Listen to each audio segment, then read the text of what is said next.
On Friday, Stage 6 had to be cancelled because of the bad weather conditions. The 2012 Dakar resumed today with Stage 7, a loop from and to Copiapo, the capital city of the Atacama region.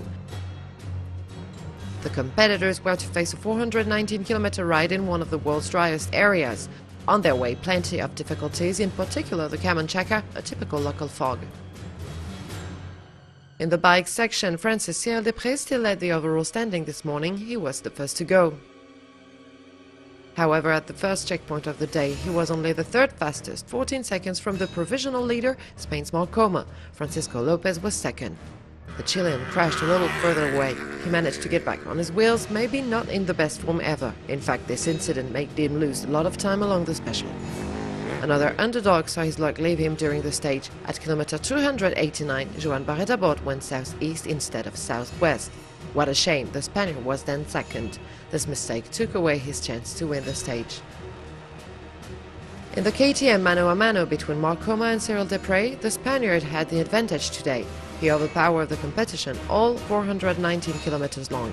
Meanwhile, Desprez seemed to maintain the gap with his teammate at the general classification. Coma was the first to reach the various checkpoints except the fifth one, and in the end he flew to the success at the finish line in Copiapo in 3 hours, 51 minutes and 35 seconds.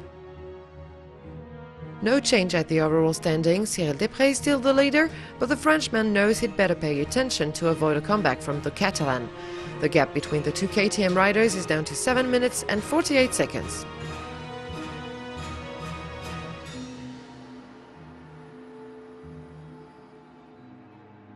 In the car section, the lesson from the first part of the rally is that the Hummers are faster than the Minis, but they're less reliable. This means the top position at the GC was at the hands of Peter Ansel before the stage. Like during the past days, when not bothered by mechanical problems, Nasser Al-Attiyah is very quick. After 142 kilometers, he proved it right. He was then second of the special, 32 seconds behind Peter Ansel. The other contestants had various lucks at that time in the race. Giniel de Villiers confirmed his good start to the competition. The South African arrived at the first checkpoint in third. Nani Roma and Christoph Holofsik were third and fourth after 142 kilometers. On the other hand, the start of the stage was no good to Robbie Gordon. The American lost over 4 minutes on the leaders at the second intermediate. Once again, the Hummers had problems.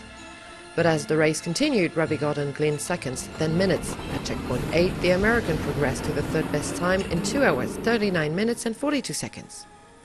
The day ended in better fashion than it started for the Hummer pilot. He finished second in Copiapo. For his part, Stéphane Peter-Ansel did a great job during this stage. The Frenchman crossed the finish line third. Unlike last year, he drives a reliable car and he has good chances to be crowned in Lima. Today's winner is Nasser Al-Attiyah. The Qatari was the fastest, and this stage victory is deserved and most appreciated after he had to face several mechanical problems since the race started. No change at the overall standing. After 7 stages and before the rest day, Stéphane Peter-Ansel finishes the day at the top spot. Behind the Frenchman, the battle between the Minis and Hummers is still fierce, and the suspense should be at its peak next week.